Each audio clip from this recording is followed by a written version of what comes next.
Hi, Mark here from the Tangent-Bound Podcast Network and host of the flagship show, the Tangent-Bound Podcast. Did you know that we over at Tangent-Bound are always looking for amazing podcasts to promote? And did you also know that we are also proud nerds and geeks of everything from movies, music, gaming, TV shows, and comic books to wrestling, MMA, soccer, and football? Whatever you can nerd or geek out about, we've got it. And if you're interested, we can help you find it. And if you're a show looking for a place to call home, we've got you covered. Side effects may include upset stomach, dizziness, tumors, shakes, and in some rare cases, death from excessive laughter. Though to be fair, it's only sometimes.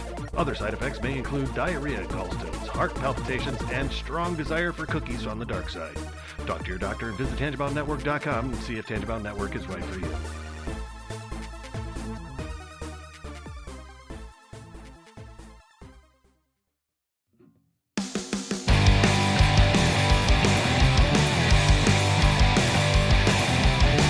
Sucks to the last drop. Are you gonna blow your head off? Take good aim and don't forget to duck. A life sucks every Monday and all the way to Sunday, but I wouldn't have it any other way.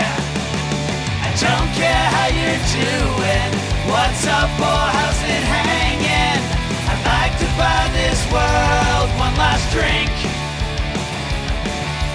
Life sucks all of the time, so stick it up your sunshine, and then you'll see the clouds every day. And then you'll see the clouds every day. And then you'll see the clouds every day.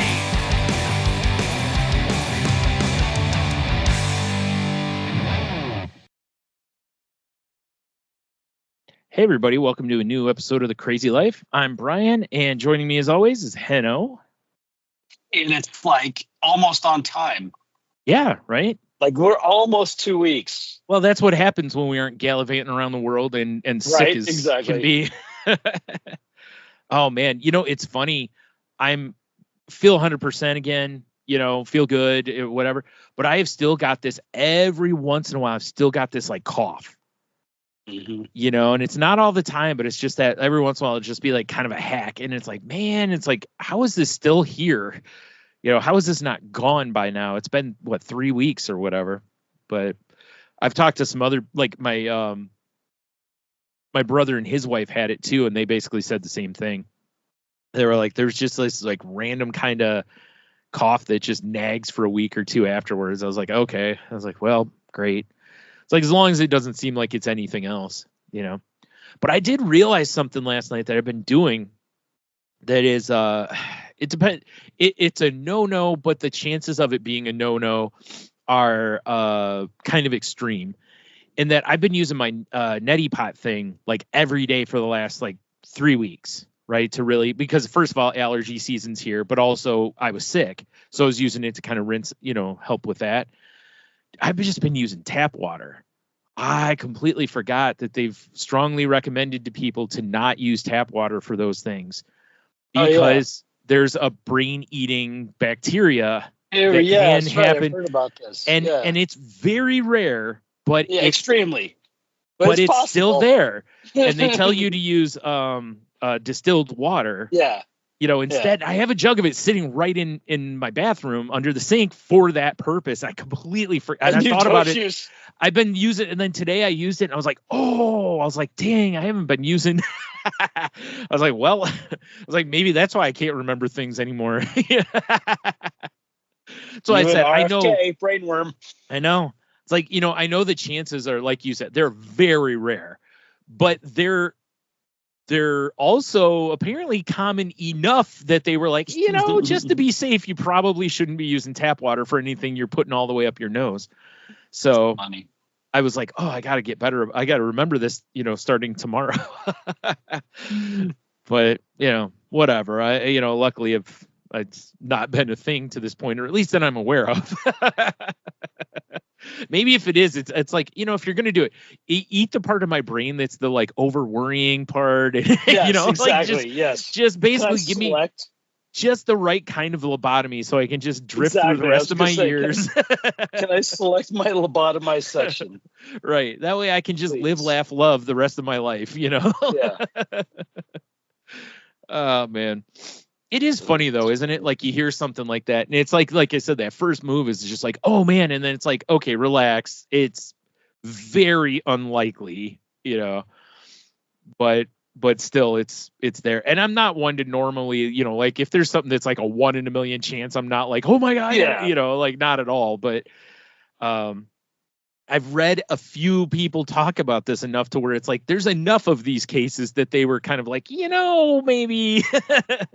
So it's like, yeah, it's rare, but it's also common enough, you know. So anyone who doesn't know that, it's like, I'm not trying to create any weird panic or anything, but you can look it up yourself. Like, it's doctors are you know, that people have recommended that, you know, you use like a distilled water or something like that, because the whatever that's in the water, the distilling process will kill off. So it should be safe for your nose. So yeah. Anyway, so how you been? That's Or do you want me to lead, since you said you got go stories? for it. All right. Yeah. I was gonna say I can probably get out of the way for me quick. So, you know, about an hour from now. Exactly. Yeah, happy I got therapy tomorrow because I wanted to go last time, but I got fortunate actually, because my last appointment was only a few weeks ago scheduled, but it was when I was still a little sick and my mom was just coming down with whatever. I don't know what this is, unless it's like that what is it called, like that norovirus that's been kind of going around, where it's, you know, been mostly in your head kind of thing. But you know, she's pretty close to, you know, feeling normal again.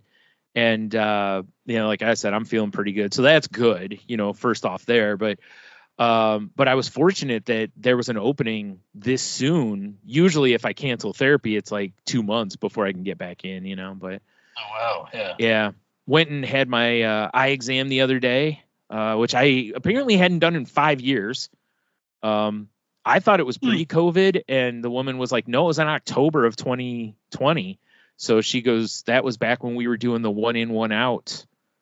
And I was like, oh yeah. The more I thought about it, I was like, I do remember having to sit in the car until they called me to come in, and they had to unlock the door for me to come in, type of a thing. So I was like, oh yeah.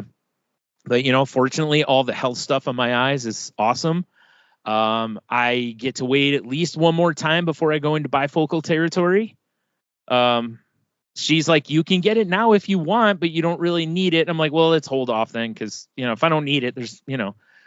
So I got at least one more time before I have to succumb to bifocals or progressive or whatever. Which, you know me, I've been wearing glasses since I was like 3 or 4. I don't care, you know.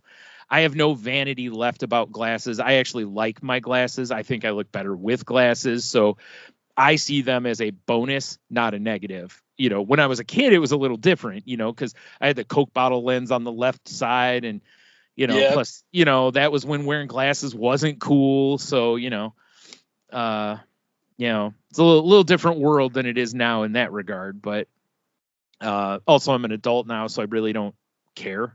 You know, like if someone's like, hey, 4 eyes, I'll be like, okay, whatever. Like, I don't, make fun of me because now I can see, you know, like you really got me there. Yeah, right. So, that's great. Yeah.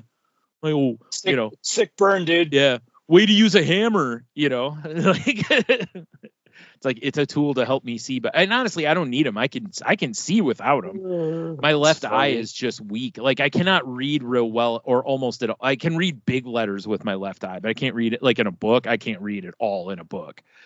Maybe the chapter title, you know, something like that.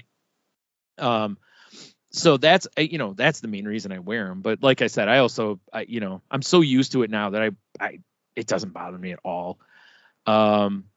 So, but anyways, you know, all that stuff was good. The eye doctor was like, this is awesome. She's like, you have diabetes. And she goes, there's no health concerns in your eyes. And I was like, beautiful. That's awesome. So, you know, because it's scary, you know, I don't want to lose my sight. You know, I saw my grandma have macular degeneration. That's what it is. Yeah. And first of all, she had to go through where she had to go in and get shots in her eye, and I'm like, like, yeah, right. Nope. I don't want that. And all that does is slow it down. It doesn't stop anything, so. Jesus. And toward the end for her, I mean, again, my grandma lived to be 104, so it's, there's also that. But toward the end, she couldn't see very well at all. She very much, like, if you've watched Daredevil, the TV show, they show every once in a while how he can see, but everything's basically just like blurs and shapes. That's basically what she could see. It's like, it's scary. But anyways, I picked out a new set of frames, which are similar, but instead of being all black, like towards the bottom, they're a little like translucent gray. I thought were kind of neat. So decided to kind of, go something a little different this time. Because the guy was like, wire ones are really popular. And I'm like, I did wire ones when I was a kid. I'm like, I'm over them. So, and whatever. So, did that real quick. It was funny though, because like they dilate my eyes, and then I'm with my brother, and we're out doing stuff, looking for stuff we can sell on like eBay and whatever, and I can't look up anything because I can't read my phone at all. I was getting texts, and I'm just like, I can't, and I handed my phone to my brother. I'm like, do me a favor. I was like, text them back and tell them, it's going to be a couple hours before I can respond. Like, I can't, So he texted him back for me, but it was just funny, it's so wild how you just, you keep like shaking your head and kind of squinting, and you just cannot focus. Your aperture on your eyes just won't close down to focus. It's always a funny experience, And again, it's been 5 years since I had that done. So, but I've obviously, when I was a kid, it was every year. So, because they always had to check my prescription. So, but I guess my prescription didn't change much on the left lens. She said it's just a slight tweak to what it was last time. So that's good too, because that's just more of a, I'm 46. It's just going to happen, So, like, okay, good. It's not any large jump to where it's like, oh no, kind of thing. Yeah. Well, that's weird. That's always, usually those ones, it like a couple months before your appointment. You're like, totally. All right, I can't see a thing. I'm hitting the point now that if you ask me to read the year on a penny, I got to give it the little pull away from the face a little bit, like I'm doing that off and on some things. Or if I'm reading a pop can, I gotta pull back and let my eyes focus on it. But for the most part, I still can read just fine. Like I can read on my computer, my phone, I can generally read pretty well. So it's, it's no big concern on that regard. So, it's always concerning to me because I know with my left eye, it's going to be bad well before my right eye, probably, to where I might start getting blurry vision or lose whatever. So, good to know it's not at this point. So, yeah, anyway, so that's good stuff and whatever. And I was just able to, it was nice. I went to the grocery store yesterday, got a bunch of stuff and, or not yesterday, day before. And, got a bunch of stuff, got home, put it all away and everything. And I was like, oh, good, I'm not tired. The last time I did it, I was still, cause like I said, I wasn't 100% yet. So I got myself a new pair of obnoxious shoes. I was in a Ross outlet store. If people don't have them near them, if you have a TJ Maxx, it's basically the same idea kind of thing. And anyway, they had, I was so happy. I wear like a 12.5-inch shoe, right? It's really hard to find a 12.5. Most companies over like 12, I think it is. If you want a half size, you have to buy from their like website. You almost have like special order, right? So I found a 12.5 in Adidas, and they're the like day glow yellow, like almost like for like that construction wear workers wear, that yellow, that reflective. They're that bright. I mean, they're so bright. The only downside is like the stripes, the Adidas stripes, and the soles are white, so I'm gonna have to clean them like crazy. But man, I've like walking around, and I forgot about this. Like I've been wearing Vans for years now. And the ones I have recently are just the plain Vans. They're just the canvas. There's all like not a lot of support in them. And these shoes are running shoes, so they've got like extra support and all this. And oh my God, it's like walking on clouds, right? And I had forgotten what it was like wearing those kind of shoes because I've kind of gotten away from it. And also remembering that I probably should be wearing shoes more like this. Although I do know Vans make some that have better sole support and all, or arch support and stuff. I'm going to have to just make sure I buy those and not the regular ones. Because I really like Vans. I've liked them for years, but I also have to be reasonable in the fact that I also need things that are good for my feet and knees. you know. So yeah, I was walking around the store wearing those and had a few people like stop me and be like, those are awesome and that kind of thing. And I was like, that's the whole thing, right? Like I have for years, I love wearing a shoe that is like, that's where like I wear like black a lot. Like I wear black shirts a lot. I wear dark jeans, kind of a thing. So it's like, if there's ever a color pop in my outfit, it's my shoes typically. So that's where, and I've talked about it before. Remember I told you about the red shoes that I had, and that woman in the one elevator that was like, I wish I could wear. I'm like, what's stopping you? Because we'll go back to last time's theme, right? Yep. Like, so do it. Who cares, man? If you put on those shoes and you feel good, who cares what anybody else thinks? Yep. And that was the same with me putting those on. When I put them on in the store, I immediately was like, and they were like $40. So it wasn't like they were bank breaking money, right? So I was like, and my brother's like, you getting them? I'm like, yeah. I'm like, they're super comfortable right away. Yeah. And they're $40. So I was like, and I love the color. So for sure I'm getting them. So yeah, I was, that made me happy. And it's one of those times where, I don't, for the sake of retail therapy, I've tried to get away from deriving too much joy from things.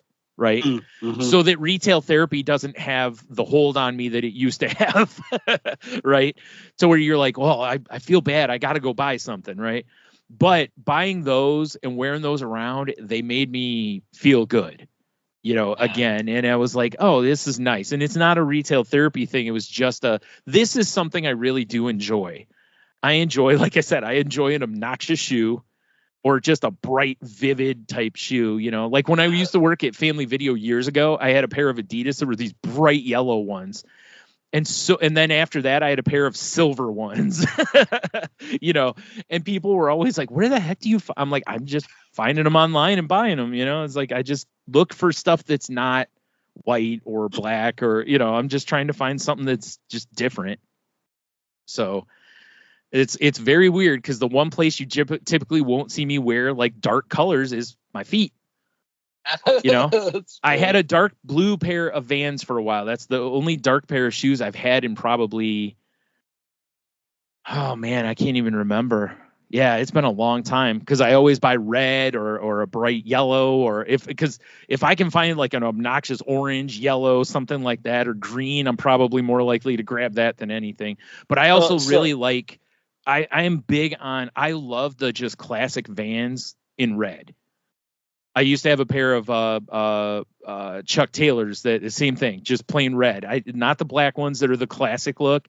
Give me red ones. That's more my style, So you're the one that why they make these obnoxious shoes that should have a volume control on them. Probably, yeah. The tennis instructor at the health club, he's got a couple pairs of shoes that I'm just like, whoa. Yeah, they've really, really gone crazy with some of the running, especially the running shoes, which I get because running shoes being super bright. Visibility and everything, yeah. So here's the thing, right? The other day, I'm wearing them, and I was like, oh, I need to walk down to the mailbox and whatever. Because for those who don't know, my mailbox is, I have to go to like the end of my street, turn a corner, go down a little bit, and it's a like community mailbox kind of thing. So I'm wearing these shoes. It's like dusk, right? I get outside and I'm like, are these glow in the dark? Because they were so bright. And you know how it is, like, when, like, for anyone who, like, if you ever, like, right now my computer has the night mode on to where it kind of puts like an orange tint over it. But some of the colors, like white and everything, really kind of pop during that. But they're not like as obnoxious, but they really pop. And at dusk, if you really pay attention, colors really pop around dusk. And I think that's what it was. And I'm walking and I'm like, I'm like, well, maybe they are reflective or something because they're running shoes. That wouldn't be a terrible idea at all, right?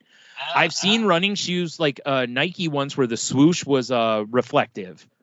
And I've seen Adidas where the stripes are reflective, and it makes perfect sense, or the back, like right where the top of the heel is or whatever. That way there's something that reflects, and, but then I saw a car was coming and they had their headlights on and it was pointed kind of toward me. And I was like, oh, it's like the look of the shoes didn't really change. So I was like, okay, they're not reflective. And I put them in the dark because I was curious if they were glow in the dark. I was like, maybe they just hadn't been charged yet. The way you have to charge up glow in the dark, and they're not, but man, they're that bright. I forgot. I'll send you a picture of them. Oh my God, that's so funny. Because they're that bright. But anyway, like I said, it's one of those things where it brought me joy to have those again, even though I love my red Vans and I still wear them, but it was just, I haven't had obnoxious shoes in a while, so it was cool to have like, wow, those are bright. I enjoy having those back. That is fun. Yeah. And then last weekend, I went and hung out with our friend Jeannie. We got some great Chinese food. I got these drunken noodles that I'm still dreaming about. And then we went to a couple breweries, but the best part was the first brewery we went to was this little tiny brewery that it's so small. And there was this older couple in there and we just started talking with them and we had the best time just chatting about beer. And they told us about their Alaska trip and all this stuff. And it was just a really nice experience with people. And, we just happened to just start talking about beer, which led into something else, to the point that at one point they were getting ready to leave. And the woman goes, I forgot the guy's name. She goes, we can't leave yet. She goes, we can't leave them to drink alone. Right. So, and I go, well, I'm like, well, you got to order a beer. Cause like you can't let us be the only ones drinking. So then they both order a beer. And they stayed for a little while until basically we were all kind of getting ready to leave. It was just a really pleasant experience with people that were, I don't know, at least 20 or so years older than us, probably older than that, so it was just cool to, but again, it's one of those things where, we're at a brewery and we're all there for the same reason, had to enjoy some beer. And then we also found some company to enjoy during the time. It was really nice. It was a good night. So, yeah. So I think that pretty much catches me up. So what's up with you? I get to have my eye appointment this week. Nice. Is this Friday? I think it's this Friday, yeah. But I spend the extra $35 so I don't have to get dilated. What? Where's the fun in that? I know. I don't have that option. Yeah, I did it once and I was like, yeah, I'll pay the extra money for the scan thing. Plus it's cool because they bring up your scan from the year before and you're basically looking into your eyeball and all the veins and the floaters are showing up in there. I'm like, it's pretty cool. Yeah, all that stuff. I take that back. I did get the option of that, but I was kind of short on money. So I was like, yeah, I'll opt out for that. And then I talked to the eye doctor and was like, is this something I should do every time? And she's like, if you have the money, she's like, you should. Because she goes, it is a more... it's way more thorough and in-depth. Thorough, thank you. Yeah. But she even said after seeing the way my eyes looked, she goes, I think you'd be okay. But she goes, it is something if you can swing it. And in my head, I'm going, why the heck doesn't insurance pay for that? That's so stupid that they don't pay for that. You know? It's preventative care. Weird. And it's not just for your eye health, but your eyes can indicate that you're having some other issues, Exactly. Yeah, it's kind of wild. Like, they pay for extensive exams on my teeth, and it's for the same reason, because certain things with your teeth and jaws can be indicative of other things. Yep. So dumb. And it's $35. It's not like it's like $500, Yeah. You think they would just cover it, but no. Anyway, sorry. Go ahead. That's fine. Let's see what else happened. Oh, I had last Friday was 18 years since I had a drink, so that was kind of fun. I Not that I'm celebrated by counting having anymore. a drink for you. Yeah. Excellent. Yeah, I Yeah. prefer that. Right. I celebrated by microdosing. Yeah. Right. Oh, it was funny. Yeah, I had somebody at work come up to me and like, it's really funny how like the people at the health club eventually they're like, well, there's 2 white guys and a Mexican dude. Oh, geez. I was just like, I'm like, okay. So she's like, yeah. I said, are you sober to Frank? And I'm like, let me guess. His response was, no, I was freaking hammered last night. Yeah. And she said, yeah, something like that. So then I felt embarrassed. I was cracking up. Then we were talking. She said, oh, I didn't do the. I said, what made you stop? She said, like 2 years. So I'm like, what made you stop? She's like, a DUI. And I'm like, oh, really? I was a court order? She's like, no, she's like, I actually didn't get charged. Yeah, she was parked on the side of the road. Oh, wait, so it's technically a DUI though. If you put the keys in the ignition, I think it becomes, there's some like line. I can't remember what it is. Like if you sit in the driver's seat, I think you're okay. But if you like put the keys in or start the car, I think that's where the line is. Then it becomes a DUI or something like that. Yeah, well, you can't prove that she drove. Right. Right. So Yeah. she could have drank and sat in the car. Right. But there's no evidence she's ever driven. Right. Anyhow. Exactly. Yeah. So whatever happened, like she said, she didn't even. Yeah. All the charges ended up getting thrown out. I can understand that being a catalyst for it though, to where you're like, okay, this was too close. Yeah. Like I don't want to take any chances. So that she just said that for her, it was just the whole like. It was very similar to my own, where it's like I wasn't going to lose a job, wasn't going to lose stuff, but I just like. Well, like I mean, you'd already lost some stuff, but yeah. But not it's not like, I know what you mean. Yeah. Yeah, it was more like it was self-respect. It was it was seeing somebody else's just disappointment in me, you know, and right. I think like that was kind of her whole thing too, was like just disappoint. She ended up in jail, and you had to do the whole thing, but she's just sitting in that jail, just going, okay, this is not what I signed up for. Yeah, right. Like, it's not your intent most of the time. Like, it's like I want to go out and have some fun, but I don't want to end up in jail or whatever over this. And the more, I know quite a few people that are, around the same age as me or slightly younger, roughly, that are walking away from drinking. And afterwards they're like, I find that I don't miss it. Like I'm enjoying things more. And I'm like, but you also have to appreciate that you've done the work too. Like you've done work on yourself, because that makes, I'm not saying that you can't just quit drinking and blah, blah, blah, but it's like when you quit drinking and you also, like you said, you had to learn how to experience things sober. You had to learn all that kind of stuff, right? How to cope with things sober, when things were good, bad, whatever. And, I think, and that takes a lot of work. You don't just do that, like it's for most of us. So, and I was like, make sure you celebrate the fact that you've done some work here too. Like, it's not just, oh, I quit drinking, but it's also, I quit drinking, but I also healed my, got some healing done within myself. I figured out what was bad or why I was drinking to cope with blah, blah, blah, or whatever, so if, definitely don't overlook those wins in that regard also, because that's something to be proud of too, because it's not everybody does that, and I'm not saying anyone's better than anyone else in that regard, but definitely don't overlook it. That's a big step. Well, it's like if it really comes down to, was alcohol a tool, right? Was it something that you used to to basically not be you? If that's the tool, then maybe there's something to work on, And that was what concerned me years ago, and that's why I went dry when I did years ago, because that's where I was getting, I was like, I'm using alcohol basically to dull myself down to where I can just have fun.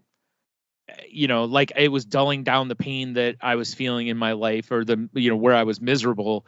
And that's where, like I said, eventually it hit a point to where I'm like, okay, this is eclipsing too much of my life. And that's when I was like, I need to stop, or this is going to be a problem, And And now it's not, I honestly, I drank more when I was out with Jeannie the other night than I've probably drank. Guy, you could probably put the last 2 months together and I haven't drank that much, and I didn't go stupid. I probably on the night had about 4 to 6 beers, but it was the idea that it was like, and by the end of the night, I was feeling the beer a little bit because I haven't been really drinking much, so it's, that's why I said, it's like, I would never call myself, I never feel like I was an alcoholic, but I can sympathize that to a bit of a degree in that regard, that I saw where I was heading with it and was like, this has got to stop now or this is going to be a problem, So, yeah.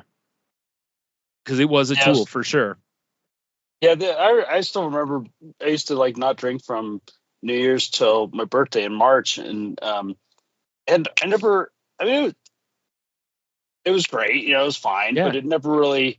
It didn't have some like profound impact on me because at that time, at that age, I hadn't learned to use it as a way of hiding from things or sure. And whatever consequences that I may have had at that time were more about just being a dummy than fair. Yeah.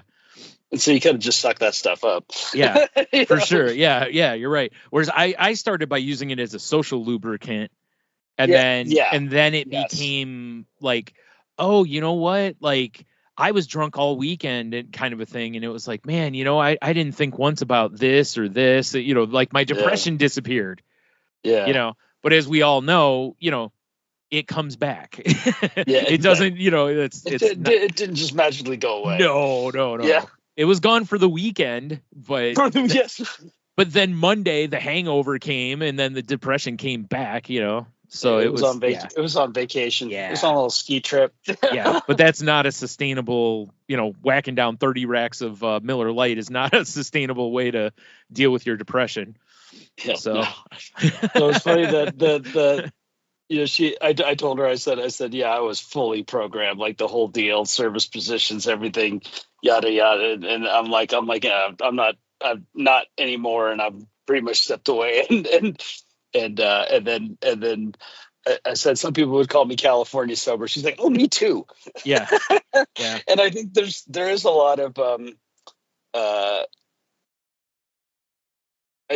I think it's helpful to meet people that are doing sobriety in different ways, and it's all that matters is like, have you improved your life? Have you done something? I think too, using what you said a little bit ago, right? Like I don't feel like you microdosing, you're not using that as a way of escape, as far as like, you're not using that to, like me, like I had said, like you're not using that to avoid depression or you're not using it to avoid whatever. You're doing it for, like fun or whatever. It's there's a big difference in the two. You're not. It's my day off and I'm going to go walk my dogs for a couple hours in the woods. That's what I'm saying, right? Like it's not. It's kind of fun. Yeah, you're not trying to find a way to whatever or cope via that. So, and again, and I don't want to knock anybody who does, because I know people who use marijuana as a way of like coping with their anxiety and stuff, and those things can be helpful. It can be a good helpful coping mechanism, but again, much like anything else, there is a line, right? Like even weed, there's people that you're like, wow, your whole life is weed. Like I don't know that this is healthy either, like, yeah, I guess I'm glad you're not like drinking like a fish anymore, but now you're high all the time and your life is this. Like it's much like I had said, like when I realized like alcohol became a problem for me was when all of my friends were like, let's get drunk and if your day starts with let's get high and, it's like, make sure you're careful that again, you're not using it just to run away from things that you just need better coping skills, And again, I'm not trying to be judgmental on anybody in that. I'm just more like, just make sure things aren't negative, things aren't negatively affecting you. That's why I totally support the whole edible market so much, because it's so well, like the dosages are so well controlled. Yeah. And what what you're getting. And I mean, yes, it's all right. There's still a point where it's like, it's some sort of an oil that gets put into basically a food product, and you don't really know what's in there. Yeah. Like they could just take like, I'm sure there's plenty of manufacturing where they just throw all the garbage in there, whatever it is. But if you actually, what I've discovered is like a good company is a good company. That's the bottom line. And it's very consistent. And right. Yep. I think that's important for people who have chosen to go that route instead of, traditional medicines. Yeah. And if they can provide themselves some relief. And the thing that I think that's key with the dosages on edibles is like, well, you can pretty much tell when all of a sudden you're taking two. Yeah. Where you took one. Like that's the thing. You're taking too much. Years ago, I had I don't remember who I was with, and somebody had some gummies, and they were like, "Do you want a gummy?" And I was like, "Yeah, sure, why not? Let's try this." Right? Like, because I'm not as averse to getting, to having that and just having a little fun, right? But I also know you have to be careful because a lot of times edibles hit harder or differently than smoking a joint or something. So I was like, later. Okay, yeah. So, and the first gummy I had was way too strong for me or whatever it was. Maybe the type was too, whatever it was. But anyways, that gummy in particular was strong. Like I was riding a good wave. Like I was like surfing up by the moon kind of situation, and then, funny. The one time I was at, Tony's and we were doing one of the Patreon things, and he gave me like half of one that he had. And he's like, this is pretty mellow, but I'll just give you half and I'll give you the other half. And if you want it, have it or take it home, whatever, so, and I did that, and that gave me a nice little, just a light mellow, like just under like the same feeling if you have a buzz from drinking. It was right around there to where you're just feeling good, but you didn't feel impaired in any way. Nothing felt weird or like, whoa, those are my hands, nothing like that. Like the other one, because the other one I stared at my hands for a little while because they seemed really big. So that's funny. Yeah, so it's like I've only done gummies a couple of times, but like I said, I've heard enough stories where it's like, but it's cool now, like you said, you can go into these places and talk to them and just be like, I just want like a real mellow whatever, and they can be like, we'll start here, blah blah blah. It's so cool that it's not, again, I remember, like being with people when they bought weed, and it was like, you just got whatever that rando had. There was no selection process. Now you can walk in and you say, I got joint pain. What do you have for that? Oh, we got to give you some. It's mostly CBG. It's got it's got CBD. It's got a tiny little bit of THC. And it's just amazing. I think it's awesome. I do too. I think it's really cool. That's why I'm all for. It's funny because like Ohio, I mean, I live in Michigan. Michigan, it's all legal, like, recreational or medicinal. It's all legal up here. But in Ohio, they just recently passed recreational. But a lot of the cities in Ohio are dragging their feet hard on allowing dispensaries to open. And it's really expensive in Ohio. Like it's like, I forgot, like way more than it is in Michigan. So people are still driving up here to get it because it's so much cheaper. I know people we've talked to, before that are driving up from like Indiana or West Virginia or some states where it's not legal. They're driving all the way up to Michigan to get it, which is crazy, but whatever. So I said, I'm not against it at all. I mean, my main reason for not doing it more often is honestly, it's the money, because it's not cheap. No, it's not. It's not horribly expensive either, but it's not cheap, so that's why years ago when people are like, have you ever tried it for your anxiety and stuff? You can get a medicinal card. And I'm like, do you know how much a medicinal card is? Like, and then I got to buy the weed on top of it. It's like, this is not cheap. I know I can find a doctor, because I did have legit anxiety. I wasn't even making that up as a yes, this is how I'm getting, like some people did. Like I had been diagnosed with anxiety, but I was like, I don't have the money for these, and insurance doesn't pay for weed. like I don't know if people quite realize that, but insurance does not so much do that. If they did, I would probably get some gummies for to help me sleep. you know, kind of a situation. But, you know, yeah, I don't know. I'm very much, I was actually, a guy posted on Twitter the other night that, you know, anytime anyone posts that they're about their sobriety, he's like, I'm liking that post. And I'm like, you know, I was like, that's cool. Cause I've had that policy for years too.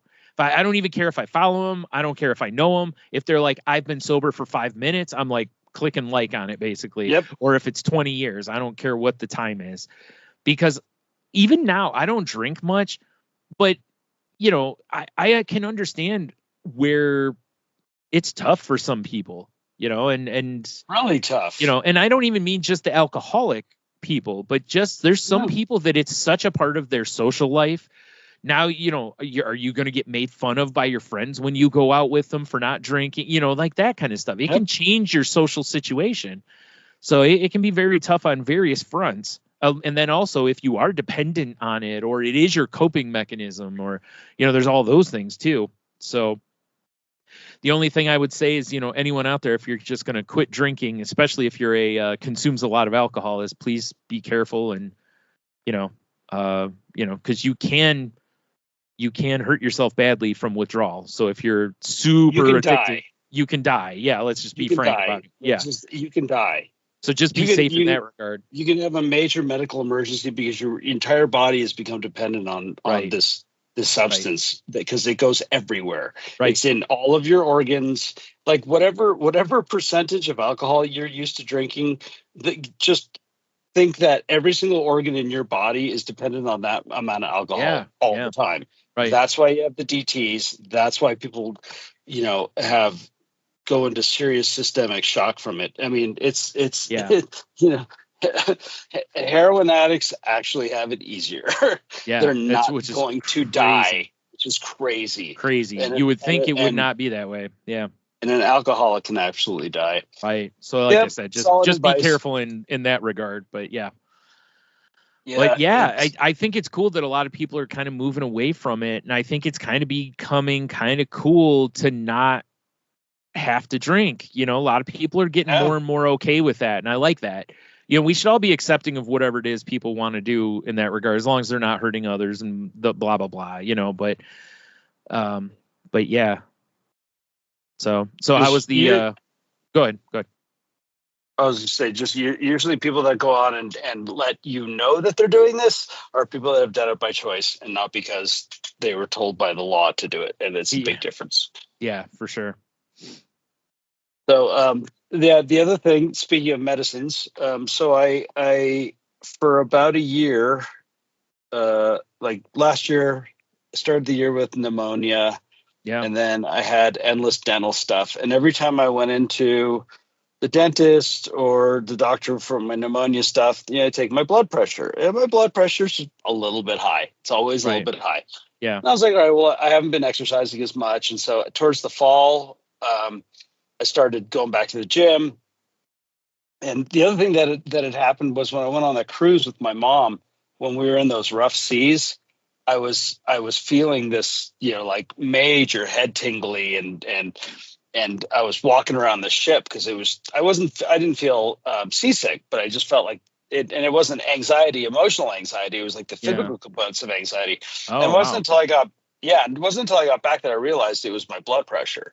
Oh, and that's what it was. That my blood pressure, you know, I was like, wait a minute, because it reminded me of when you have anxiety, you know, like when you lose a loved one, or, you know, and or you have a breakup or whatever, and you just have that everything, your entire body's on fire almost. Yeah, sure.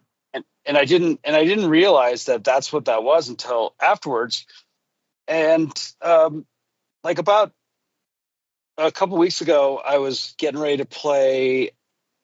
I was doing a bunch of music gig stuff, so it was great. Every night I was doing music, but I was kind of getting a little stressed. And the funnest thing I did for myself was I called up Kiki, and I said, because Sharon was going out of town, I called up Kiki. I'm like, hey, I need you to come up and be my I'm doing nothing accountability partner, because I will find something to do. Yes. Always. Yeah. We've talked about this, a couple episodes ago, to where you're not a do nothing person typically. So it was last time, because you were talking about vacation, how you did nothing. That's right. Yeah. And so for 2 days, I wanted to, with the exception of like, got to walk the dogs and all that stuff. Sure. Yeah. But like, I wasn't going to go work on stuff on the computer or whatever. And so she was my accountability partner, and it was really cute. I love the idea of a do nothing accountability partner. Yes, That's the best. Like, exactly. you make sure I don't do anything. I do anything. Yes. And then, and we had a good time. It was a fun weekend. And then Sharon got back and she bought this blood pressure cuff. And so we're just, she's trying it, and I'm like, give me that thing. And I took a reading, and I was just like, like, that's really high. And she's like, and because Sharon's like, no, because, that's what it was. Sharon had been to the doctor, and she just had her blood pressure done. And so she knew she's got great numbers. And so she tried it, and it seemed really high. And she's like, this thing doesn't work, or whatever it was. Yeah. Well, and also, like, if you read those cuffs, they'll tell you, like, if you've just recently this or this or this, don't do it. Exactly. So exactly. Yeah. Sometimes they do read really high off of stuff like that. So what I learned is that you actually do need to sit there for about 5 minutes and do nothing, and then start taking readings, because otherwise you just watch your numbers go down.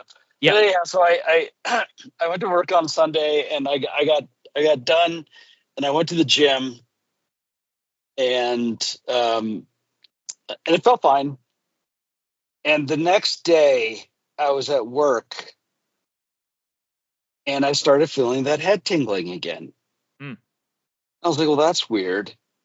And I was like, I should check my Fitbit. So I looked at my Fitbit, and my BPMs were over 100, and I wasn't doing anything. It was like 105.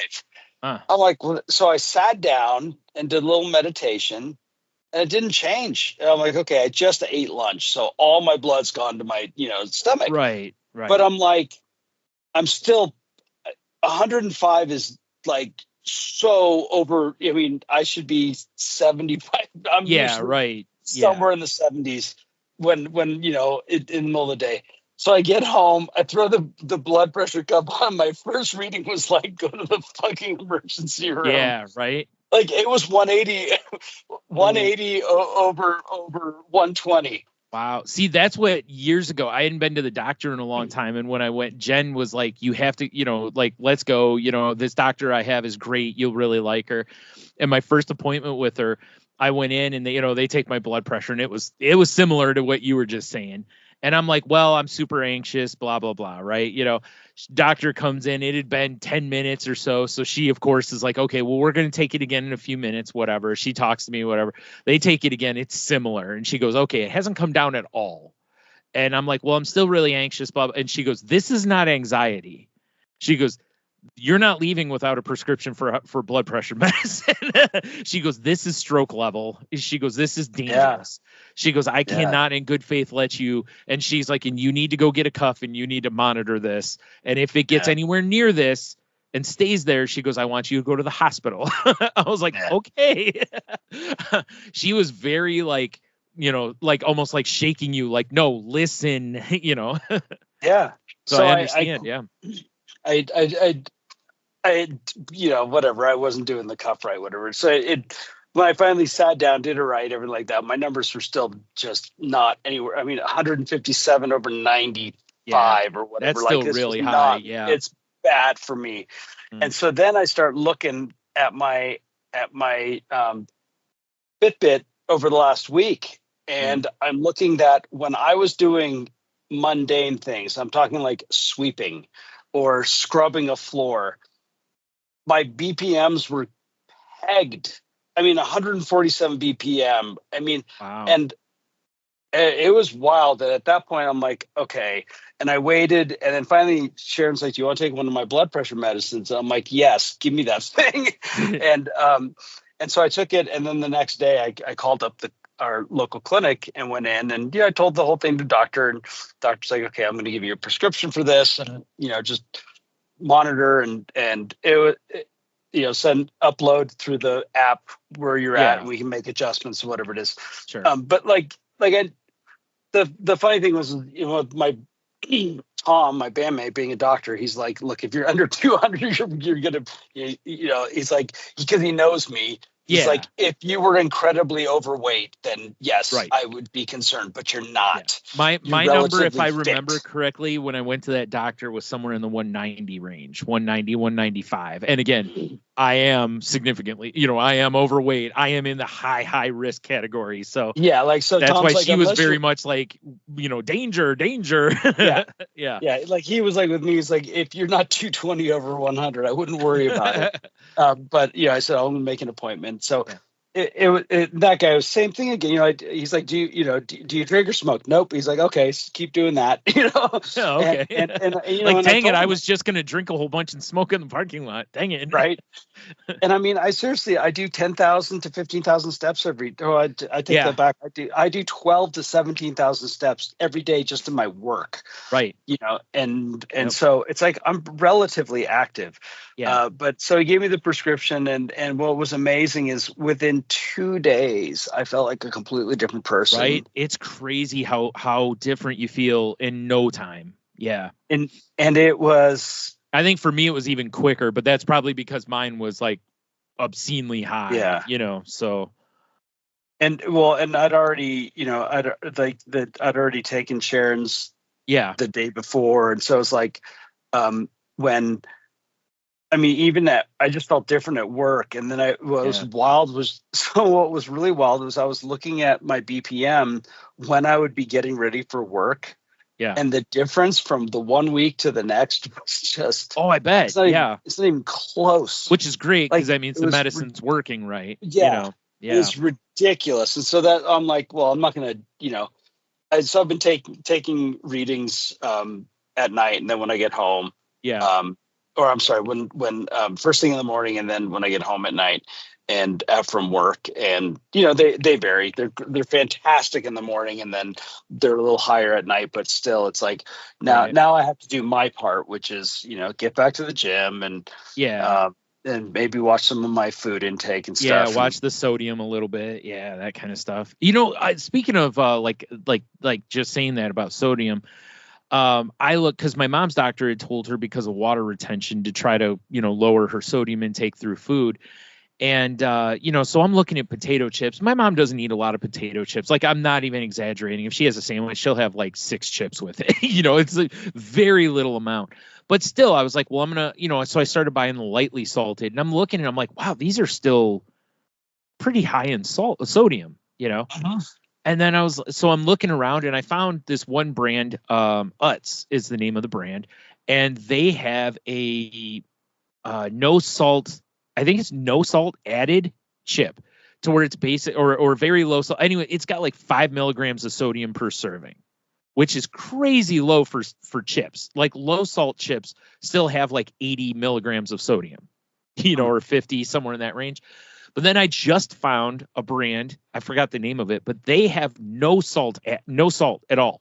Like, in the ingredients list, it's like oil, potato.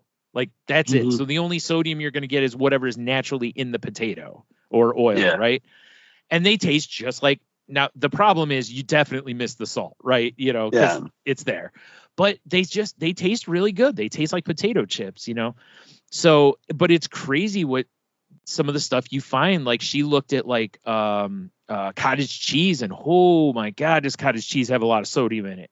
And it's when you start looking at some of those foods and you're like, whoa, because so many people, when they have like cottage cheese, they don't just have like a spoon of cottage cheese. They'll have like a good glob of it, and like my mom used to salt and pepper the cottage cheese and it's already super high in sodium. So what we're doing now, and I've now found Campbell's has cans of soup that are actually no salt added, and they're very low sodium for like their tomato soup, their cream of mushroom and stuff. I think they have a chicken noodle one, which is awesome, because what we're doing now is when I can buy super low sodium stuff, I'm doing that. And then you can always just put a little salt right on top so your palate gets it. And that's enough, because then your body still goes, ooh, salty. It still gives you that salty, but you're not getting anywhere near, but it's like you said, with the shape you're in, for the most part, you'll probably be all right. Like, she has to watch it because of water retention. I should be watching it because I am, I'm medicated for other people's safety. Right.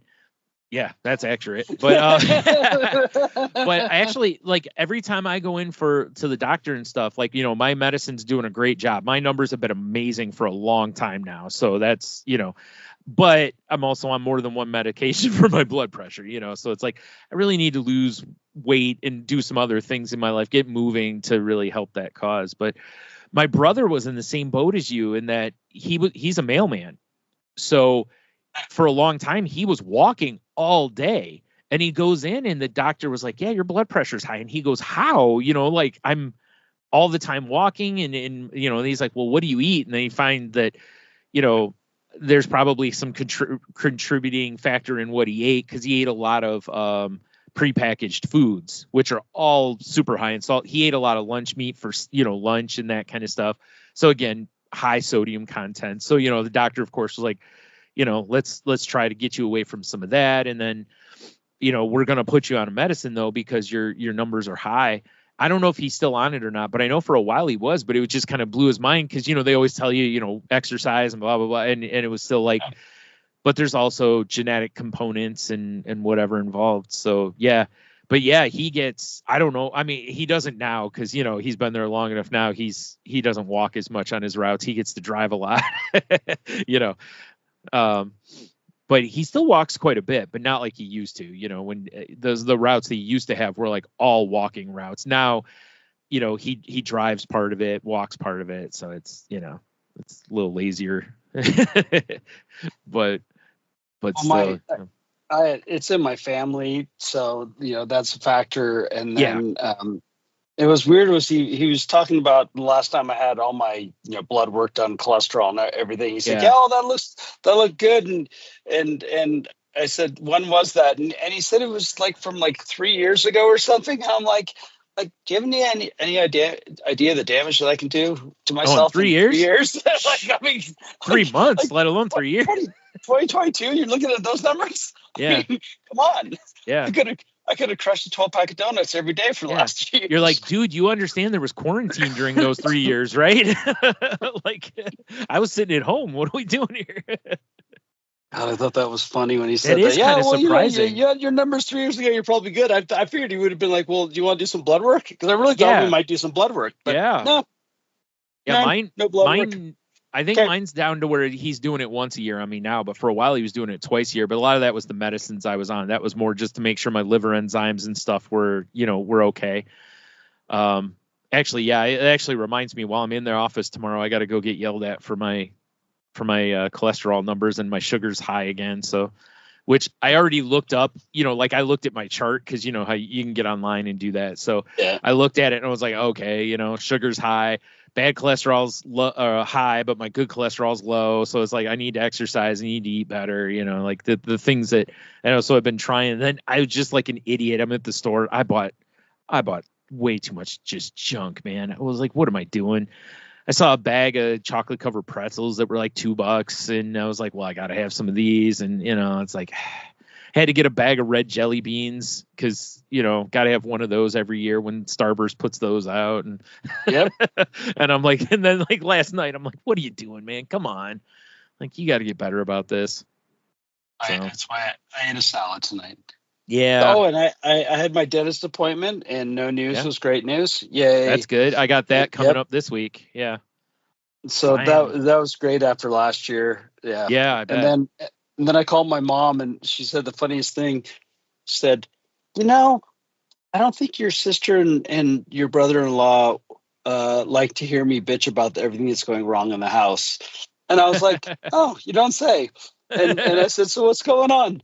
And she's like, well, I know I can talk to you about it. I'm like, yeah, because that's all I hear all day at work is people telling me what's wrong with this freaking house. Right. Yeah. However, when she got done with the list, because I've had a few friends that have unexpectedly lost a parent, and they'll post something about wishing they saw them more often or reached out or whatever it was. And I was like, totally, man. I'm gonna go see my mom this summer in like July. And after hearing what was going on in the house, I'm like, yeah, I think I'm gonna see if I can come out there in May. Yeah, I don't blame you. She doesn't. It's not like she might end up having to call a contractor anyway. But at least I can go look at it and say, oh no, we just need to get this part here or that before you go spending a bunch of money, call somebody in. And then I go look at the flights, and I can get a flight from the Sun Valley Airport, the Haley Airport, which is quite literally 3 blocks away from me. I mean, the end of the runway is 3 blocks away from me. The airport, I still got to drive a little more. But the flights from there to San Francisco were $300 about, and I'm just like, that is a bargain. Anytime you can get one under $400, it's like, go for it.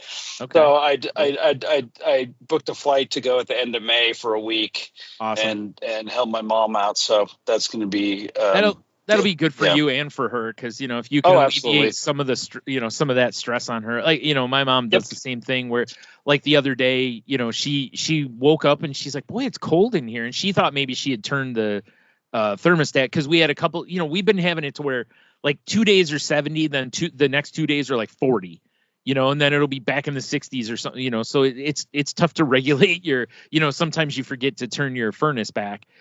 And when she turned, it kept trying to kick on, but it wouldn't kick on. And she was like, she looked and she was like, I think the pilot light's out, but she goes, it doesn't want to do whatever. Anyways, the sending unit was bad on it.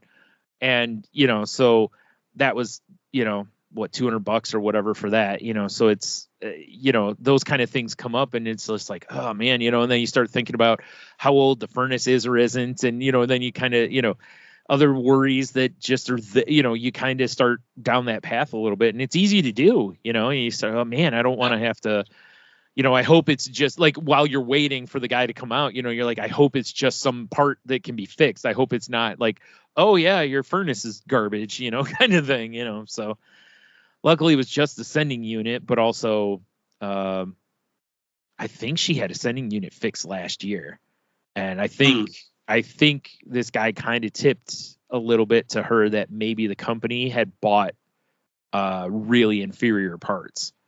So I told her, I said, well, if this doesn't last, don't go back with them, and listen, somebody else may have the same parts, but it's just, it really stinks. My one cousin did heating and air, but year before, he retired and moved away.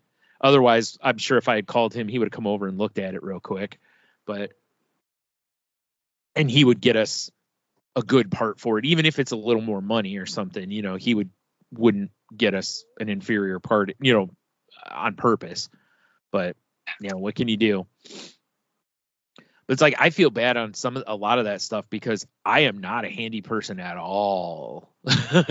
Like, there's things I can do, there's things I can figure out. And I know YouTube University exists and whatnot, but there's just some things that I'm like, I don't want to mess with that. Like if it's plumbing related or obviously electrical, I'm not touching, because that's dangerous. As well as, I could burn the house down if I miss something, screw something up a little bit. But it's like and it's weird too, because we're in this place to where I'm starting to like, we're looking at different stuff like the floor underneath where our washer and dryer is might at some point need to be replaced or leveled or whatever. And it was like my brother-in-law was going to do it, but it's like, he's 61 now, and he just had a shoulder replaced last year, and he's got to have his other shoulder replaced. So it's like, he's got probably no business really getting down there doing that, and it's like, my one brother who built our decks for us, he's inching closer to 60, you know what I mean? It's like all the people you would normally be like, hey, can you, and they would come over and do it. And it's like, these are not as easy things to do as they used to be, kind of thing. And it's like, and now it sucks, because now you start looking at, oh no, we're going to have to pay somebody to, have to do some of this. And like you were just saying, it's like, if you can find a way to fix it, and I don't mean like in a bad way, but just like, hey, this will hold it for another couple years or whatever, you'd much rather do that kind of thing, because you don't want to have to pay somebody to like, build a piece of floor for you or something. Because even a small piece of floor, it's like, I got a friend that's a carpenter. I'm sure he would come over and do it, but you still got to pay him. I wouldn't expect him to come do it for free. My siblings are a little different. I would expect them to mostly do it for free because it's for mom, Exactly. like that's a little different. Yeah. So, yeah, that's good. I'm glad you're going to see her, because I it's something that, after losing my dad, I'm very, very big on. And, I think you and I talked about that before. It's like, if your gut's telling you to go. That's it. Go. I know Yep. I've known people who've had that same gut feeling and they couldn't get back in time. And in fact, I think you talked about it with your dad a little bit, didn't you? A little bit. Or something, or somebody I know that's like fairly close to me. They had a gut feeling about seeing a parent and they couldn't quite do it or whatever. And it's like, if you can and you have that gut feeling, it's like, just do it. Cause like, odds are you won't regret it. And if something does happen, you for sure won't regret it because you at least got that one more time. Yeah, and if you did end up regretting it, maybe that tells you something else. That tells you something else, I guess. Yeah. Oh God. Well, that'd be terrible, right? Oh, my gut's telling me to go see mom and dad. You get back there and they just start dumping on you and cool. Yeah, that's actually. Why did I come back here? I found a good closing quote for tonight's episode that ties into that. It's kind of funny. Oh, all right. Speaking of which, I got a topic. All right. 5 things to stop doing when you're struggling and feeling drained. And it happens to be by the woman that started Tiny Buddha. Oh, okay. He wrote the article. It was kind of cool. Okay, cool. But one thing I liked about it was the quote. It said, "There is nothing in nature that blooms all year long, so don't expect yourself to do so either." Oh, that's great. Isn't that great? Yeah. That is so true, right? I remember hearing somebody talk about that, do a similar analogy, but using like bears, about how bears hibernate, kind of a thing. Yeah. Cause it's like, you got to recharge, but that's, I like that better. I love that quote. Yeah. That's good. Yeah. So there's a little bit of a preface to it that I won't read, but the 5 things to stop doing when you're struggling and feeling drained. And number 1 is to stop comparing your struggle to anyone else's. Oh, that's yeah. That's just great advice no matter what. Like, your struggle is not someone else's struggle, and perspective makes so much difference on that.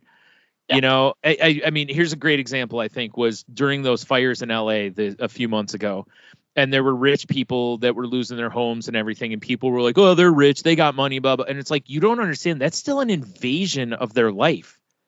It's still losing very personal things. And they think, home is where you feel safe. And something just tore your home away from you. Like, I don't care if you're rich or not. That's still a violation. And that's still probably really hard to deal with.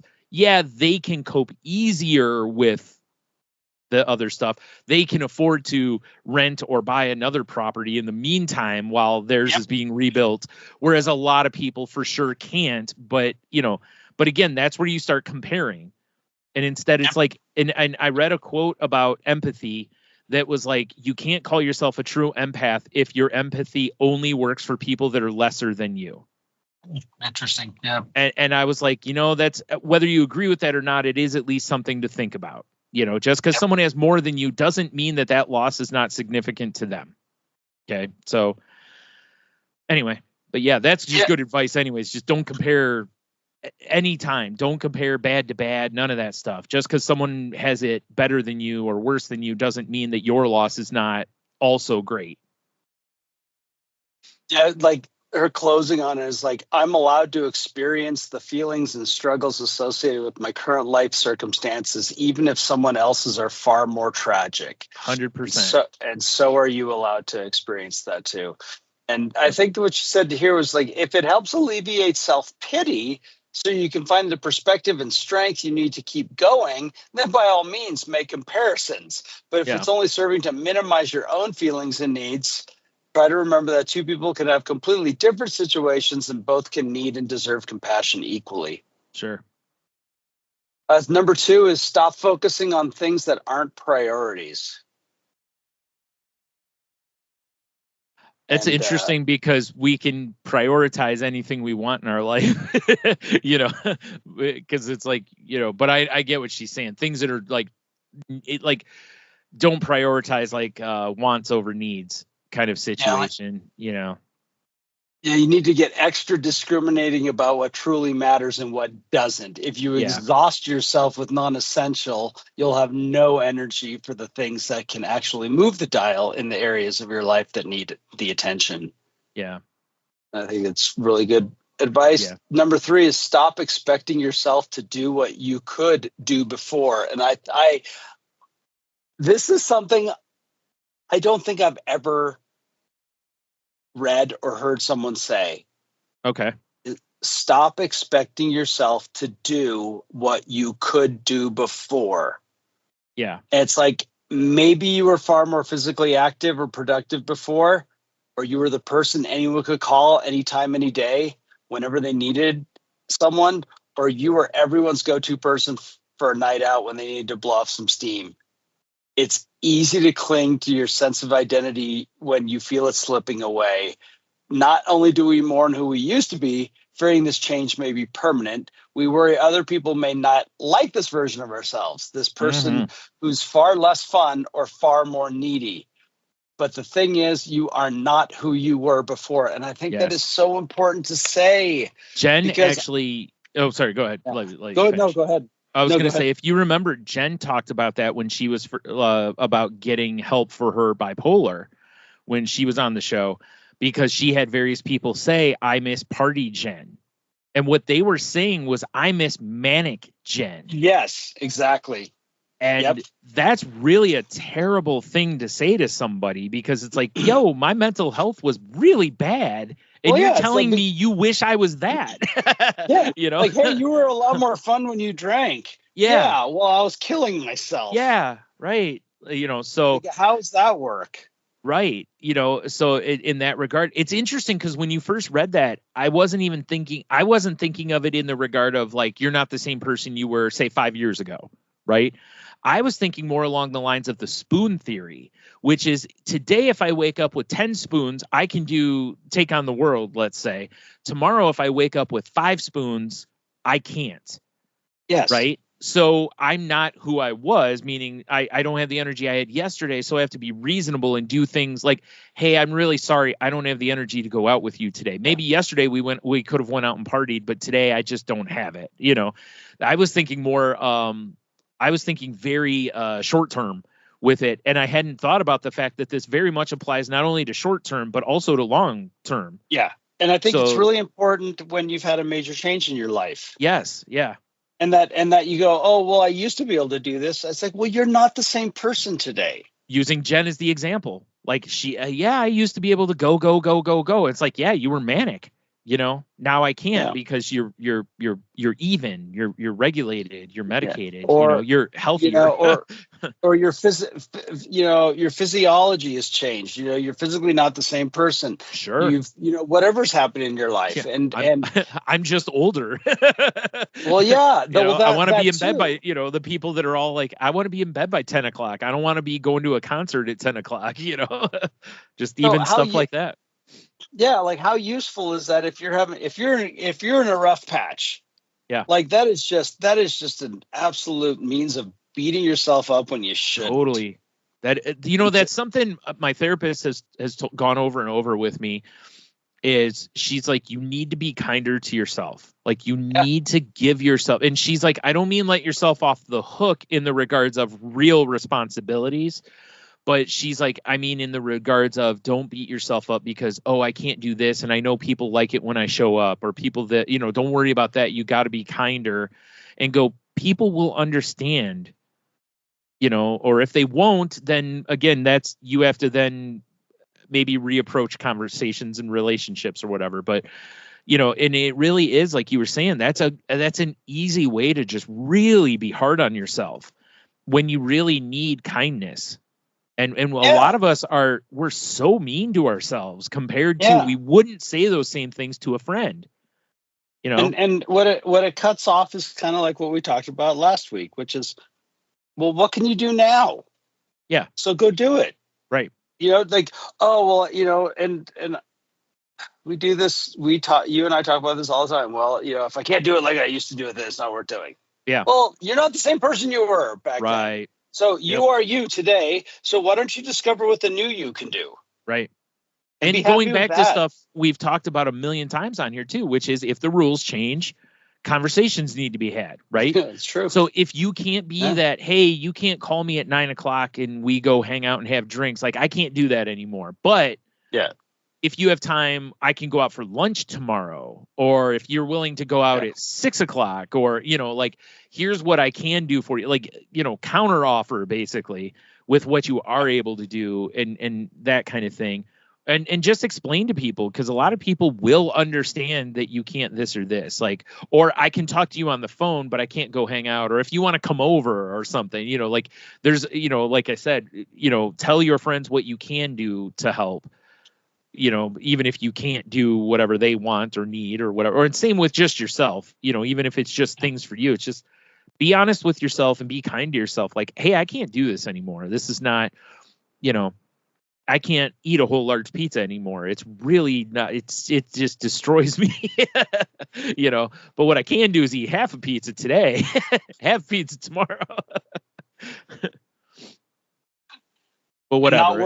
Not worry about yesterday's pizza. That's right. So, number 4 is stop pushing yourself when you need to take it easy.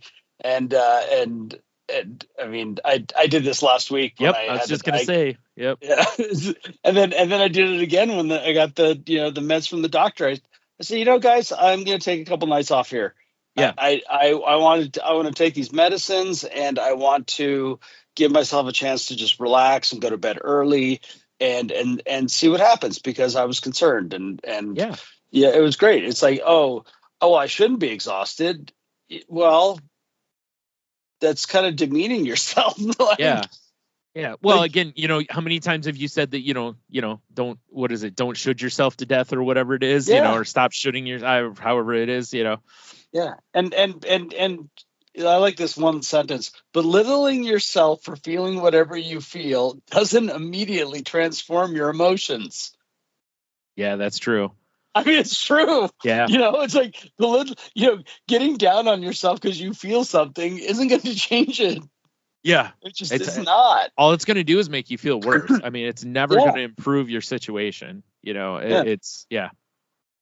So I like that one. And then number 5 is stop reminding yourself of how you're falling behind. Oh, yeah. And then I love this thing is, we think about everything we want to accomplish, everything we believe we need to do in order to become who we think we should be, and we panic at the thought of losing momentum. Yeah. And then it goes into this whole idea of, like, we live our lives like we're in, we're like racing towards some sort of a goal. We are. Yeah. You're totally right. I keep saying that with people when I see them, like, when they tell me what they're doing, and it's like, the way culture has become is literally that the second you wake up, you have to start doing, and you don't stop doing until you put, literally you put your head on the pillow at night. Yeah. Because and she says we are in a constant bubble of comparison. Yeah. Now. Yeah. It's true. Whether it's, and the thing is, the scary part about it is that it isn't even necessarily someone else comparing us to whatever. It's we're comparing ourselves to things. Because people will sit and, scroll social media all day and compare themselves or whatever, or see things on TV and compare themselves or whatever. It's just, I talked a lot about this with my therapist the last time I talked to her, about how she's really been, when she has kids in for therapy, really been talking to them a lot about getting away from screen time. And trying to literally, go touch grass, go interact with people in real life, because it's not the same as when you interact through social media or just on your phone. And she goes, I really think that people, it's that constant exposure to everything that we're experiencing. And we're not built for that. We're not built to have a 24-hour news cycle. We're not built to be in fight or flight 24 hours a day. And yet that's what a lot of us are feeling constantly, and it's really awful for us because it's stressful, and stress is like the worst thing that you can do to yourself is be stressed. The chemicals released during stress are really not good for us. Nope. And it leads to, blood pressure issues and heart issues and all this other kind of stuff, So she's really been emphasizing, not just with kids, adults too, like just get away from that constant, you know, like you said, that constant comparison, the constant doom, the constant whatever it is. You know, we're not meant to feel one feeling 24 hours a day, you know, or be shown traumas and all this kind of stuff, you know, and feel that way. It's just not, and it's not that you care less by doing this other, it's just that you're prioritizing self-care so that you can, even if it's so that you can contribute more in the long run, you know. But if you're in constant burnout, that's no good. If we look at what the suggested treatment is for our struggles, and if we talk about meditation and mindfulness, we're talking about being in the moment, not somebody else's moment, right, but our moment. Yeah. And I thought she had a couple good points here. Was we also don't need to keep up with anyone else because we're never behind. We're simply on our own path. Yeah. And I think that reflects a lot of what Rick Rubin talks about in his book. It's like if your album takes 3 years, it takes 3 years. That's your path. And that wherever you are right now is a valid piece of your life experience and could be a very valuable one. So don't rush through it. Yeah. If you're trying to catch up with everybody else, you might have missed the thing that could have been the most important thing for you. Yeah. And it's because you're not looking at where am I right now? What am I doing? You know, where are my feet? Yeah, you're totally simple. right. Yeah. Mm-hmm. And she closes this by saying, I would never have thought that I would have started this entire website when she was struggling with depression and bulimia, that would be a catalyst. Right. I mean, that's amazing because they completely, you know. And you look at how long Tiny Buddha's been around too. I mean, the whole, at least the whole length of time we've been doing this podcast. Yeah. Which is what, 8 years or whatever it is now, I think, you know, something like that. I could never have imagined how profoundly my pain would shape the trajectory of my life. Yeah. And how this chapter would lead to new chapters that were equally as exciting and fulfilling. Yeah. And it's like, and I think this closing is great. Wherever you are right now, be there fully, accept it, open up to it. It's only when we accept the lows that we're able to grow through them and rise to the highs. And that's just the truth. It's the part where, this is the part where alcoholism, we talked about, like, I know someone that just drank themselves through every single loss that they had in their life. Sure. Yeah. Well, and I told him at one point, I'm like, you know, one day you actually have to go through it and experience it. Yeah. Someday you're going to have to. And then he did. And it was like, you know, was it fun? No. Yeah. No, it never is. Yeah. No, but it was real. I was there. And the next one isn't going to be as hard. Yeah.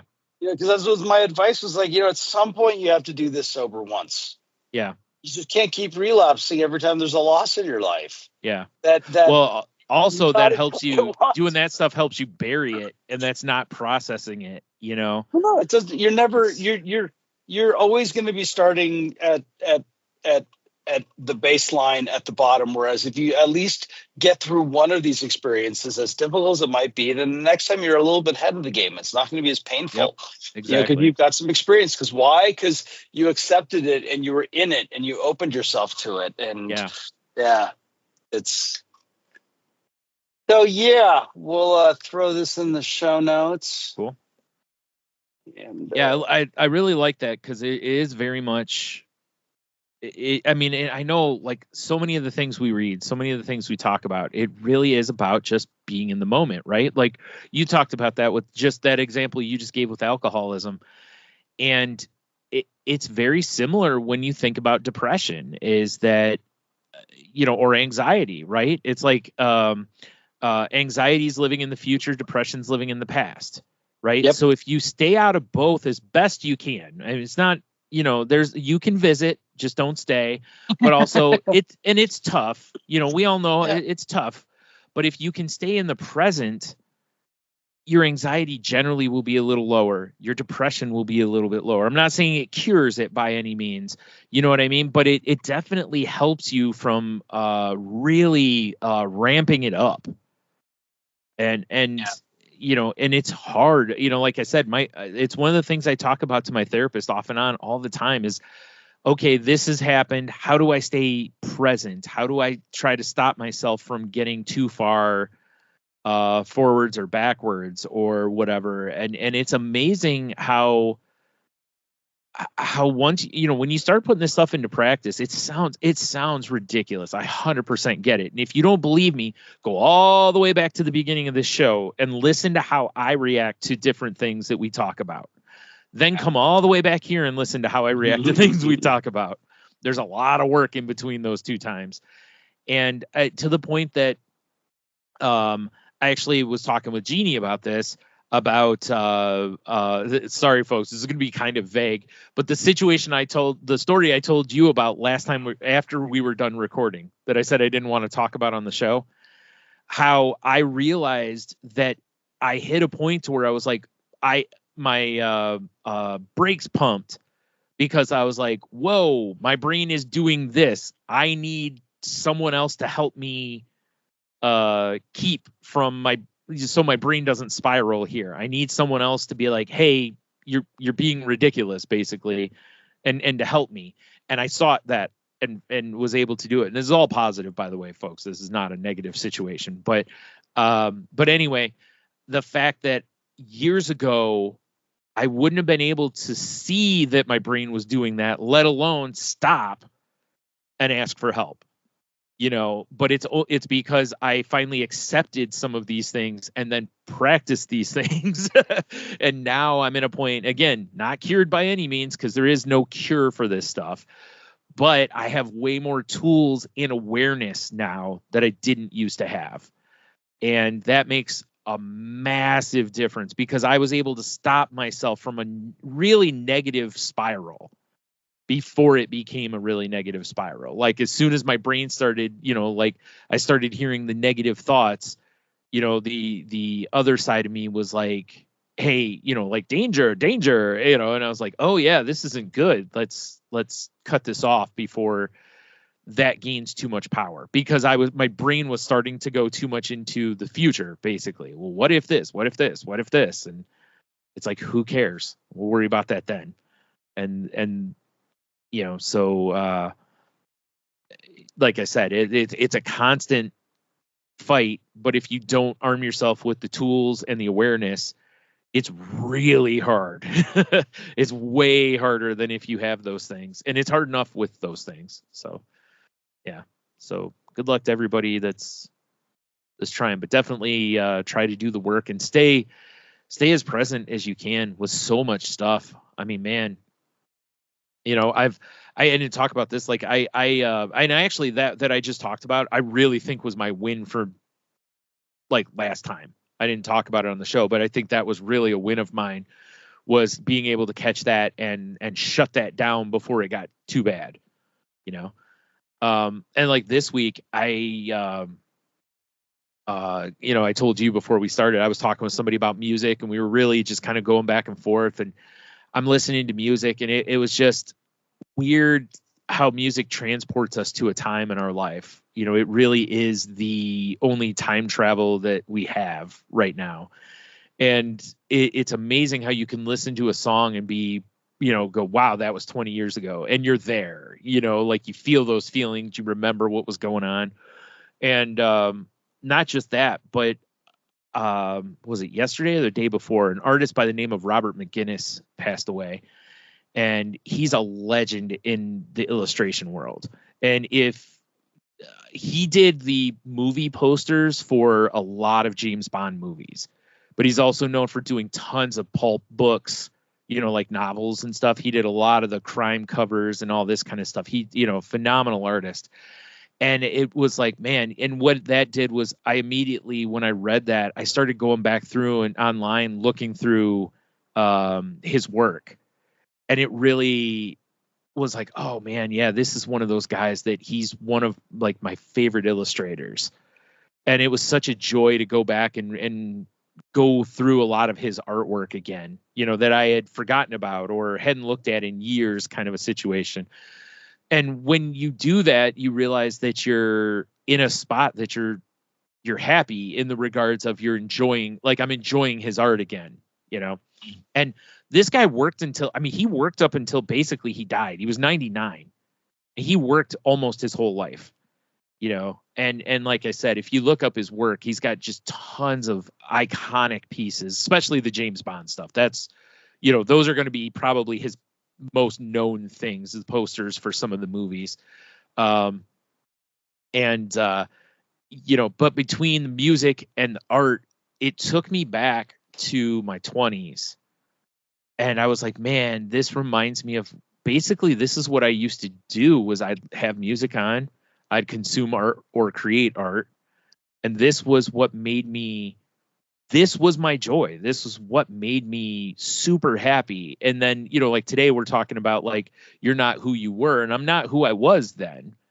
But at the same time, it's like, it was cool that those things still brought me the levels of joy, or the shoes that I got, you know, those things still brought me those levels of joy that they used to bring me. And it's like, oh yeah, I do still remember how to be happy and have joy from things that, and I don't mean like physical possessions, but just seeing artworks that I love. You know, again, you saw it firsthand when we were in Chicago. I was super in the moment in that artwork, you know, and I was like, I got to figure out how to tie this together here. It's like, I feel like this is my lifeline and I got to figure out how to grab onto it again, you know? And I think I am a little bit because I'm forcing myself to consume music again. I'm forcing myself to look at arts. Like I actually dug out an art book from J.C. Leyendecker that I have. And Leyendecker's, again, it's like a legend of American illustration. He's the guy that Norman Rockwell learned from. And iconic ad designs and stuff. And I have a huge book of his art, and I was flipping through some of that. And I unfortunately don't have McGinnis's book yet. I am going to order it, but I was, you know, I'm able to consume it online at least. But it's like, I really can't emphasize enough to people that if there's something like art or music and you find that you're not consuming it as much in your life, find a way to get back to it. You know, go to an art museum, jump online and look up artists you like. There's a lot of art museums that actually have virtual, like online, like things you can see sometimes too, and whatever. So, yeah, to me, I feel like that's a big win for me this week is really finding joy again in art, not just music, but art also. So, yeah. I went through today. I had that a moment of like that where I started to kind of beat myself up for the loss I had in the past. Yeah. And it's amazing how easily I can dive into that. Oh man. And it is way too easy for me. I'll just relive the whole situation. And I was like, okay, you know, like, all right. For me, what I do is I just play through it. I'm like, you know what, whatever I'm doing, just play through the thing and then move on. Right. You know, it's like, okay, what are you doing right now? All right, let's focus back on that. Yeah. Because, you know, there's nothing I can change about it. That's a straight meditation technique, right? Like bad thoughts come, bad thoughts go. Just, you know, yep. Just let them come, let them go, but don't give them any strength. Don't grip them. Yeah. Yeah. Because at first I started to grip them a little bit, and then because I want to beat myself up about it. Sure. I kind of had this moment of like, you know what? I don't know if I'm going to forgive myself for this. I don't think I have. And clearly I haven't. If it keeps coming back, and maybe it's time to work on forgiving myself for it. Yeah. It's, you know, that's or not. You know, maybe I won't ever or not. But it didn't. I'll tell you what it doesn't do. It doesn't serve me in that moment. No, at all. Yeah, that's the thing, right? You know, and it's like I'm alive right now to live my life as it is, not comparing to anybody else, right? Not, you know, it's not a competition. It's only my life, and if I want to sit around and do nothing, I can. If I want to, you know, bust my ass, I can. You know, it's like that. I did that for years with my dad, because that night that my dad died, I went to bed early. You know, and I was his like overnight caretaker, and he was kind of tired, and I had given him his medicine, which was morphine. So it was just going to knock him out, you know, and I was like, I'm really tired. I'm like, if you don't care, I'm just going to go ahead and head to bed. And he was like, go ahead, you know, whatever. He's like, you know, if I need you, you know, he had we had a way for him to signal me basically. And then he got up some point in the middle of the night and, turned his oxygen machine off. Cause if he didn't, after like a couple minutes, it starts beeping really loudly, Yeah. but he turned that off and he went into the bathroom, and unfortunately they think he had a heart attack and died. And I beat myself up so long for like, why didn't I stay up?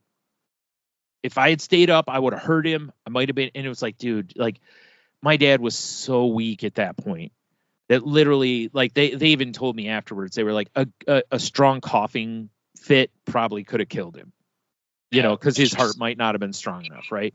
And they were telling me like, like the hospice nurse was like, you didn't do this. This isn't your fault. Yeah. But it was like, it didn't matter. You know what I mean? Like in my head, it was, I should have been there. I should have this, I should have, and it took me a long time. And I didn't even talk about that to anybody really. Like I remember saying something to the hospice nurse. That's why she responded as she did. And she was, thank goodness, she was so kind in that moment to not, even if it was my fault, she definitely didn't help put any guilt on me. Yeah. You know what I mean? So she showed such kindness and whatever in the moment. But yeah, it took me a long time. I mean, now I still have dreams about that night, and I'll feel myself immediately start slipping into guilt. And it's like, no, you were where you were supposed to be. You weren't supposed to be out there. I wasn't supposed to find him. That was his time to go. Yeah. Yeah. Can you imagine if I was up and I heard him coughing really hard and then I heard a loud thump? Right. Oh my, and now I'm panicking. Everybody else is asleep. And there's my, it's like the scenario is like, no, this is no good, man. Like realistically, the kindest way it could have happened is the way it happened. you know? Someone else found him. I didn't even find him. You know what I mean? Like all the things that could have shown me kindness from whatever it is, God, the universe, however you want to look at this, right? Whatever or just things playing out the way they did were as kind as they could have been to me. And then I was super unkind to myself for a long time. And I finally now, I still have to fight the guilt though. I still deep down don't think I'll ever forgive myself completely for it. But I can live with it now. And when it happens, much like you said, it's like I let it come in and go, nope. And I just let it go and try to let it just keep going. But it sucks in the time, when you're experiencing it again, you're like, wow, this is not something I wish would replay in my head. Yeah. I wish I could turn this rerun off. So I feel you on that one. I hope you're able to, forgive yourself or like similar to like me, at least get to where you can let it go easily, Exactly. That I'll take that as good enough. Yeah, exactly. Yeah, I agree. Man, it took me a few years in therapy to work through that though. Because I'd keep having that dream and then I'd tell my therapist and then we'd go through it again. And she's like, you still haven't forgiven yourself for this. And I'm like, I know. And we talk about, like be kinder, like all this. And it's so easy to say, but it's so hard to do. So, yeah. All right. Yeah. If anybody else out there is dealing with this kind of thing and you're struggling with coping with it yourself, please reach out to, a therapist or something to try to help you with that. Cause it helped me a lot. Like I said, it was a slow process. It was hard, but eventually I've gotten to where I'm much kinder to myself over it. So, and like Heno said, I will take that as a good enough, hopefully someday I can completely let go of all the guilt, but I really don't, knowing me, I don't think I ever will fully let go of it, but I also know no one else blames me for it. No one ever has said a word to me about like, why weren't you up? Nothing like that, it's all me. So anyway, all right. Good topic. Good talk, I think. So that's a show. Yeah. All right. So if you want to reach out to us, you can find us on Twitter at The Crazy Life Pod, where I post when new episodes go up. You can find us on Facebook at facebook.com/group/Crazy Life Podcast. Dang it. I keep forgetting to make a blue sky for us. I gotta do that. Write it down again. Maybe I'll look at it this time. Probably not. Nope. It's my We are part of the Tangent Bound Network, which can be found at tangentboundnetwork.com. So please check them out if you're looking for a home for your show or just to check out the other podcasts there. Heno, how can they find you? Go with that. Find me on all the usual things. My name Heno Heiter or Ida Heno. Or I wonder what is my Blue Sky handle. I don't It's Ida remember. Heno. Okay. Yeah, it's Ida Heno. I like it. You're trying to keep the branding You got across some the platform. consistency. Yep. That's what I try to do unless I can't, you know. I actually, weirdly enough, when I was out with Jeannie, I had a dude we followed each other on Twitter forever, and he goes, "Hey, are you played Grand Theft Auto?" He goes, "A dude with your name just friend requested me," and I'm like, "I do, but my PlayStation name is not Tsunami." Because when I went to try to sign up, it was already taken. And he goes, well, I'm going to unfollow this guy. And then he's like, I didn't know who he was. And I was like, so I gave him my actual user tag. And I was like, feel free to add me if you want to. I was like, I don't play. I just do daily things on there. I don't really play all that often anymore. But that was just kind of funny because I was like, who the heck? And because at first I'm like, oh no, did someone hack my account? And I was like, oh wait, I forgot my PlayStation name is not the same as because I couldn't keep my brand, unfortunately. I had the same thing when I signed up years ago for Snapchat, and there was something else. It was like I had to go with a different name because even though I've had the Tsunami name on a variety of things since like the mid 90s, but you know, sometimes I haven't signed up for things right away and then I miss out. So whatever. So having said that, if you want to find me on a variety of social medias, it's Tsunami on most of them. You can check out my other podcast on Twitter at salty_language or at saltylanguage.com, which has all of our links on it, including our Patreon that we put a lot of content up for, and it's like $3 a month, and you get the first week for free. So if you feel like helping us out on that regard, I'd appreciate it. It's at patreon.com/saltylanguage. But it's me and my best friend just talking about whatever we kind of come across in life. We talked about like what we've been watching and stuff. We talked about Val Kilmer passing away, and we talked about the Nintendo Direct and the price of the Switch 2 games and everything that from what we're being told. And I thought I was going to blow Tony's mind by revealing to him that the singer of that Braided Veins band was also the singer of Empty Orchestra and Unison when he listened to it, but it didn't seem to have the effect that I thought it was going to have. Like, it blew my mind because Braided Veins is like he's loud and yelling. It's kind of a punk band. And then the other ones, he's more melodic and he's got a beautiful singing voice and, but anyway, so yeah, we talked about that, but but we usually have a silly amount of fun on that show. So if you're into that, please give it a listen. I think that's everything for that. Yep. All right. So if you need help, please reach out. And also please check in on your friends from time to time, especially right now. It's just, I've talked to so many people because they're just feeling so scared right now or mad or whatever it is. So if you see this stuff is affecting you negatively, first of all, please stop consuming media as much. And I'm not saying don't stay informed, but just you don't need the TV on 24 hours a day. You don't need your social media 24 hours a day. You don't, take breaks, play stupid games, like look up, look at the sky and the trees. Look how, the greens are coming back into all the plants and everything. My mom's crocuses just popped through the ground recently, so it's like, find little sparks the best you can. Look at art. Like, seriously, go consume some art. Go to an art show. Go to your art museums. Those kind of things. Start consuming things that are enriching to, your soul versus, quick likes and quick dopamine hits. All that kind of stuff. But I know it's easier said than done. But but try, dang it, try. But then also, of course, please show kindness to people, and please be kind. And by that, I always mean, you don't let people walk all over you. Still have your boundaries, but please lead with kindness as best you can. So Yeah. All right, Henno. You said you got a quote to take us out of here. What do you got?